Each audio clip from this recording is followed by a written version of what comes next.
If you're a business owner, chances are your marketing sucks.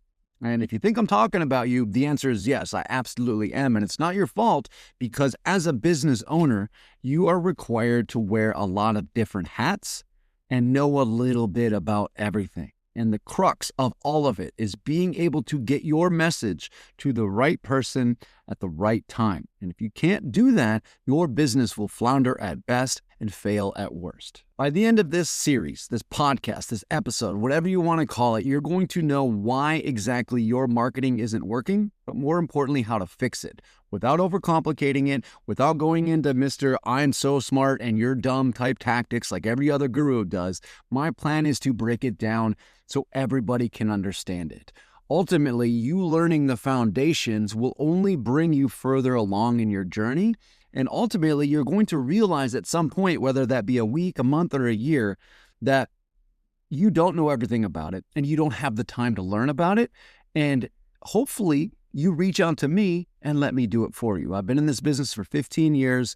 I've seen every type of marketing situation, every type of business across the board, plumbers, realtors, electricians, Kindle Direct publishers. I've worked with photographers, drone businesses, all across the board. I've done this kind of stuff, and I see the same pattern over and over and over again from all business owners, because at the end of the day, marketing isn't exactly rocket science. It's 3 steps: the right message to the right person at the right time. Find your audience, solve a problem, and then deliver it to them. And that comes in a funnel steps. And we'll get into that in further episodes, top, middle, bottom, and all of that stuff. But I want you to understand that as a business owner, you are likely making one of the 5 mistakes that everybody else makes. And again, it's not your fault. You just need to acknowledge the problem so we can fix it. That's what my intent here is to do. Welcome to Marketing Made Easy, a podcast for beginner entrepreneurs, beginner business owners, or if you've been in it for a while and you quite haven't mastered the lead generation process, we're going to talk about that. Welcome to the show. This is my first one ever. My name's Dan Sieg, and I'm excited to work with you guys. So let's just go right into it. The number one mistake that business owners tend to make is they don't have a plan. They just have a vision. They have a hype. They're stoked. They're ready to get started. A photographer that I worked with once, best photographer in the business, really, really great. But he wondered, he's like, how come I can't bring anybody in? How come people aren't calling me? And I'm like, listen, you can be the best photographer in the world, but if you don't have a marketing plan in place, nobody's ever going to know about it. Nobody's going to see how great you are. However, on the flip side, the bad photographer who takes terrible photos but has a plan in place and knows how to market themselves efficiently, or hire someone that does, they're going to outperform that great photographer every single time. It's as simple as that. Really what it comes down to is they get excited about a new tactic, a new strategy, a new idea, and every 2 weeks they flip to the next one. And what I want you to realize listening to this is a marketing plan is one thing, but seeing it through is another. If you pivot every 2 weeks, you're never going to give it the time to mature, right? It does take time. Marketing is so frustrating because you don't actually see results right away. It does take time. I mean, I have some clients that I work with regarding their Google stuff. It takes 3, 4, sometimes 5 months to see results. And not a lot of people have the money or the time or the patience to wait for something like that to come to fruition. But if you stick with it long enough, it is going to work. It's just a matter of being consistent and being diligent and really just having the faith that what you're doing is working. Because really, if you do something for 2 weeks and you don't see results, you never know. It could have been week 3 that things were going to pop off. And now you go work on something else for 2 weeks and then repeat the process, and you never actually get anywhere. So that's mistake number 1. Number 2 is similar to number 1. It's about trying the secret hacks, the get-rich-quick schemes, the, hey, I'll make you rich overnight, just give me $37, those kind of people.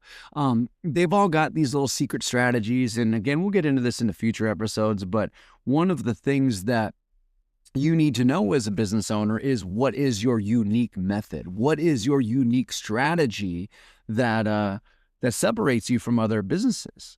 And that is something you should be doing yourself, but think about it as a consumer yourself.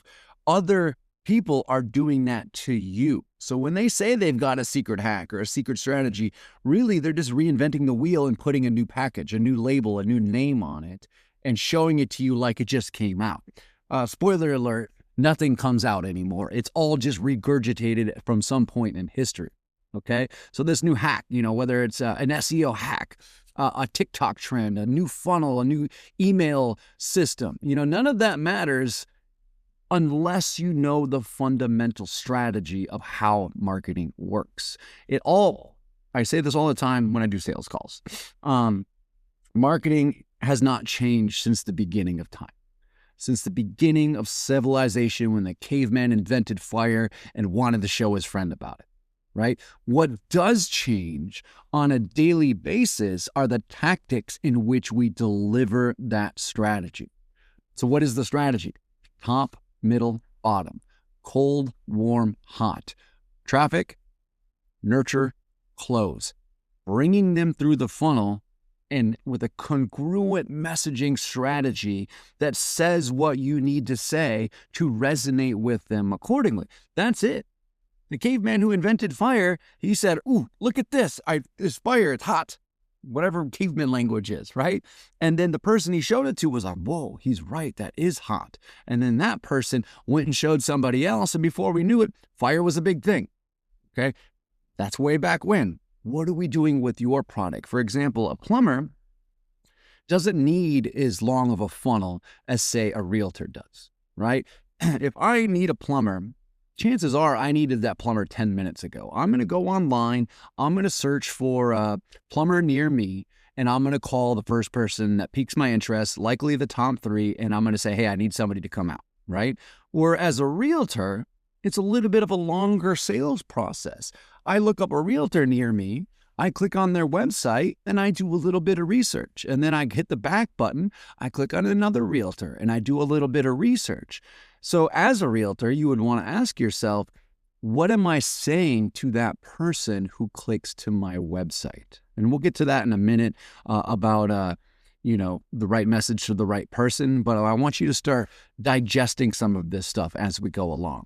The number 3 mistake that people make, and this is similar actually what I was just talking about, is you try to talk to everybody. And the old saying goes, if you try to talk to everybody, you're going to end up talking to nobody. If you think that everybody is your customer because God forbid you ostracize somebody, then you're doing it wrong. They're not your customer. Not everybody is meant to work with you. Niche down. Focus on one specific person, a really, really tight-knit audience. For example, if you help couples find their dream home, that's an audience. If you're a realtor, I'm a realtor who helps new couples find their dream home. How do we niche that down even further? Let's say you got a Christian faith. I help new Christian couples that are just married find their dream home.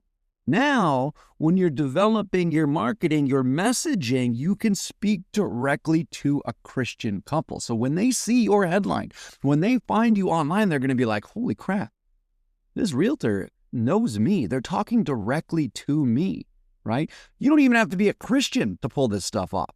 You just want to talk to a Christian couple, right? But you should at least know a little bit about the faith, so when they do start asking you about it, you don't get stuck like a deer in headlights. Number 4, the big mistake that people make, the business owners make, is you just don't follow up with your leads, right? You can get all the leads in the world, but you're not following up with them. Or if you do follow up with them, you're not doing it in a way that resonates. And what that means is they come into your funnel, the top of your funnel, and they go to the middle and they're excited. They're like, "Hey, I'm kind of interested in this person. I'm still around." And you either don't follow up or you do it the wrong way. And again, they fall out of your funnel. Really what it comes down to, a lead is not a sale. A lead is like a bunch of likes on an Instagram post. You get that serotonin boost. You get excited. You got something you converted, but a lead is not a sale. If you're not nurturing that lead towards the sale, you're wasting money or you're wasting time. And number 5, a lot of people think that marketing is some sort of magic trick, that some sort of special secret sauce is going to fix everything for you. It is anything but that. It is a system, a very specific, well laid out, cold, warm, hot, top, middle, bottom, know, like, trust, a 3-step system. It's 3 steps across the board. I don't care what industry you're in. That's what we're going to talk about right now. All right, so what are those 3 steps? Attract at the top, nurture in the middle, and close at the bottom. At the top, you're attracting them. They're getting to know them. You're warming them up. In the middle, you begin to nurture them. You warm them up. They get to like you.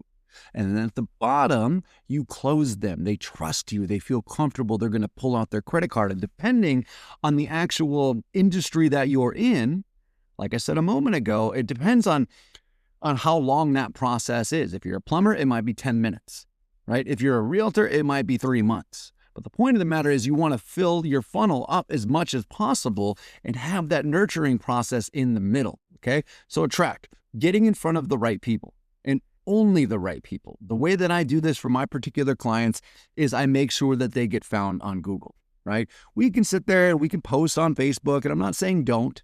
We can post on Instagram, but it's showing it to a wide audience, and many of those people aren't interested in what we do. So we're just wasting eyeballs. However, on Google, when somebody searches for your services, we already know that they're in the right business, or they're the right ballpark. We know that they're looking for our services. So we've attracted them and we've brought them into our world because they're actually now entering it and doing their research, which leads me to the next step, nurture. Once they have found us, once they have clicked to our website, step 2 begins, and we start to nurture them accordingly. Don't overcomplicate this. Attract, nurture, close.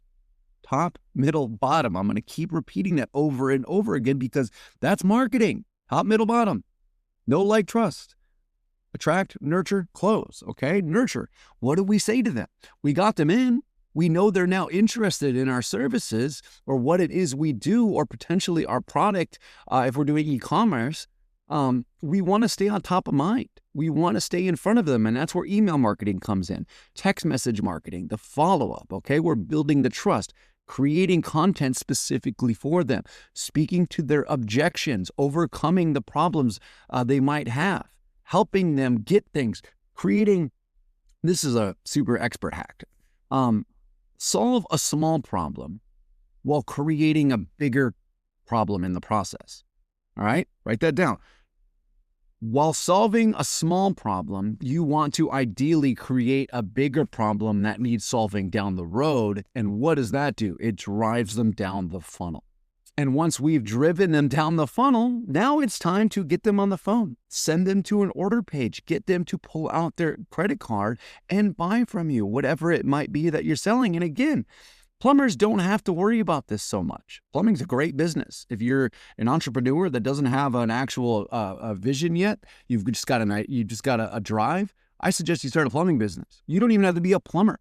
Just be the organizer that actually sets it all up and hire plumbers to do the work, and you be the business owner and the marketer, and then we can talk about how to actually make that into $1 million business. If I had the time, that's what I would be doing right now for sure. But again, it's just attract, nurture, close. Those are the 3 steps of any marketing plan. That's all you need to know. That's all you need to focus on. The shiny object syndrome, which we'll get to in a minute, on a future episode, is just fulfilling different portions of those 3 steps, right? There's different tactics, there's different strategies within each of those steps. But again, the caveman, remember, it has not changed. Attract, nurture, close. You're going to talk to somebody at the top of funnel a little bit different than you're going to talk to somebody in the middle or the bottom. And you're going to talk to somebody in the middle different than you're going to talk to somebody at the top or the bottom, and so on and so forth.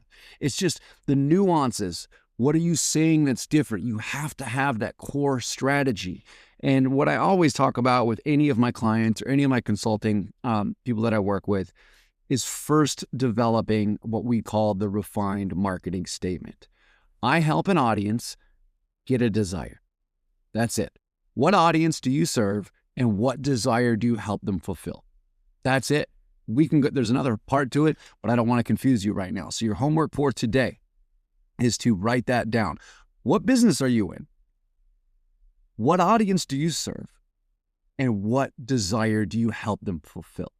That's it. Once you get that figured out, everything else falls into line. We can start writing our website copy, our headlines, our subheadlines. We can create our Google business profile. We can start writing our email copy, our advertising copy, billboards, bus benches. You need to know. And it goes back to one of those mistakes is you try to talk to everybody. We need to talk to one specific person always. That person, when they read it, we want them to think, whoa, that's me. That's exactly what I am and what I need. I need to get involved with this person. Click. That's marketing. Speak to that one person so every single time they convert, and the rest will fall into place after that. So, final takeaway from this first episode. I hope you guys liked it, number one. But point of the matter is, if your marketing isn't working, it's probably because you're skipping one of those 3 steps. Usually it's the second one, or you're overcomplicating the steps. It does not have to be hard. It does not have to be complicated. In fact, it's not. The more complex you make it, the more shiny objects and rabbit holes you go down, the more you're going to struggle. Focus on attract, nurture, close. Most people attract and they can close, but if you do the nurture process right, that middle section, that is when you're going to see more sales across the board, no matter what industry you're in. If any of this resonated with you, shoot me a message on Instagram, @ThatMarketingDan. Hopefully you already follow me on there. And let me know. Just reach out and be honest. What of the 5 things are you most guilty of? No plan, no hype. You try everything, got a shiny object syndrome. You're talking to everybody, not just one person. You don't follow up with your leads, or you think marketing is magic and not a system. What one are you particularly guilty of? I know me, for the longest time, it's this one. I was shiny object syndrome. I bounced from strategy to strategy, tactic to tactic, and that's what we're going to talk about on the next episode, is how to overcome shiny object syndrome. It's going to be great. It's going to be awesome. I'm going to continue putting this out. If you like this, share. If you want to get on my email list, let me know. Reach out. I'm always available in the DMs. Thank you so much for listening or watching or whatever it is you did, and we'll catch you next time. Later.